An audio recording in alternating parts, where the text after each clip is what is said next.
Hi, I'm Katelyn Phillips, and this is The Side Comment. Today, we have Robert Wicks, author of Perspective, The Calm Within the Storm, to give us 5 insights that might improve your own perspective.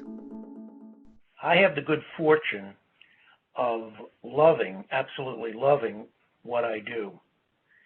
And what I do is I'm what they would informally call a resiliency psychologist. So I work with the prevention of secondary stress.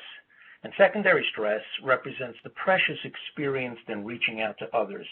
So my work has me interact with members of the military, physicians and nurses, psychologists, psychiatrists, counselors, social workers, people in full-time ministry, educators, and others on the line.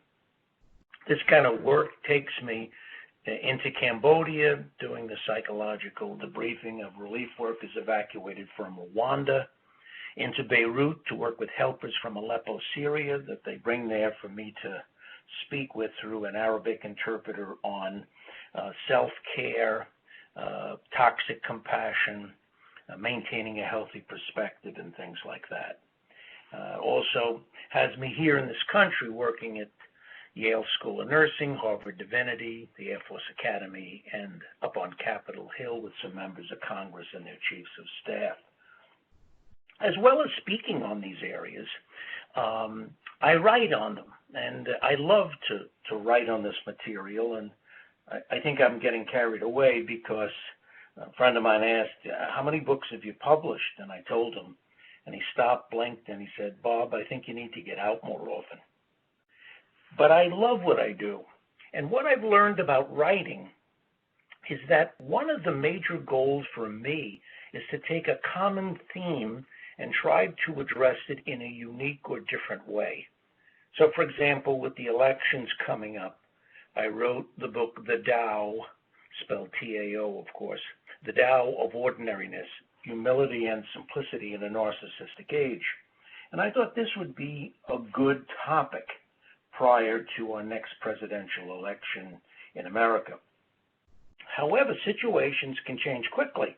And with the coronavirus, people were giving me feedback that rather than being interested in this most recent book, they were more interested in a book I did called Perspective, The Calm Within the Storm.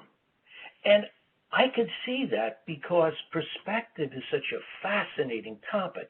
And I just want to quickly mention 5 points on it. First, there's a long history of interest in perspective. Psychologists and psychiatrists, we like to take credit for emphasizing the need for a healthy perspective. But Buddhists have often spoken about it through the centuries as an unobstructed vision. Hindus in the Upanishads, they're turning around in one's seat of consciousness. In the Talmud, we read, you do not see things as they are, you see things as you are. In the Christian New Testament, in Matthew 6:22, if your eye is good, your whole body will be good. And in the nature religions, it's part of the craft. So there's this fascinating history. So that's number one. Number two, psychology has valued perspective throughout the years, even within different theories. So, for example, the psychodynamic theory tries to show the patient how the past is confusing the present. And what they'll do is they'll try to make the preconscious, what's lying just below the surface, conscious for the patient, so the patient can see how what's going on and how the present is being distorted. More recently, cognitive behavioral therapists would have the patients look at their feelings and then look at the underlying cognitions, the ways of thinking and understanding, so they could see how those thoughts and understandings led to these feelings. And in many cases, those cognitions were dysfunctional. They were distorted. So they wanted the patient to get clarity. So we see that. The third point is perspective is evident in different personalities or voices in our interpersonal network. I often encourage people to have 4 types of voices so it's balanced. First, voice is one that we don't like. It's the prophet. No one likes the prophet. Henry Thoreau once said, if you see someone coming to do good for you, run for your life.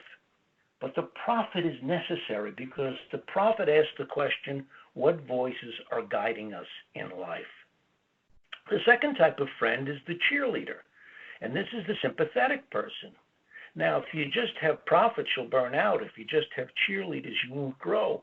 But together, clarity and kindness helps us see ourselves and the world with a good sense of perspective.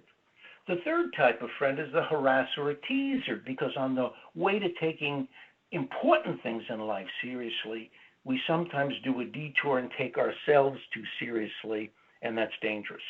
And the final voice or perspective is the inspirational friend that calls us to be all that we can be without embarrassing us that we are where we are. The fourth point I'd want to make on perspective is that a healthy perspective changes our sense of presence with others. It can have a real positive impact on others because they sense the music of perspective in us. Carl Buhner once said, they may forget what you said, but they'll never forget how you made them feel. With a healthy perspective, we make people feel accepted. And with that acceptance, they can then go more deeply within themselves. And finally, I'd like to emphasize the power of perspective. Carl Jung, the Swiss psychiatrist, said in the second half of life, one of our major goals is withdrawing our projections. Pull them back within us, because the bottom line is it's not the amount of darkness in the world that matters. It's not even the amount of darkness in our country, our religion, our family, or even in ourselves that matters. It's how we stand in that darkness. Perspective. So the long history, the fact that psychology has valued it in different ways, the fact that it's evident in different personalities or voices in our interpersonal network, the fact that it really contributes to a wonderful sense of presence, and that it really is the power that we should be looking at rather than looking at power being outside of ourselves, all makes perspective fascinating. So if you're a professional in mental health, if you do get a chance to see my book Perspective in your university library, ask yourself, how do I build on that? I would love to see your article or new book on the topic.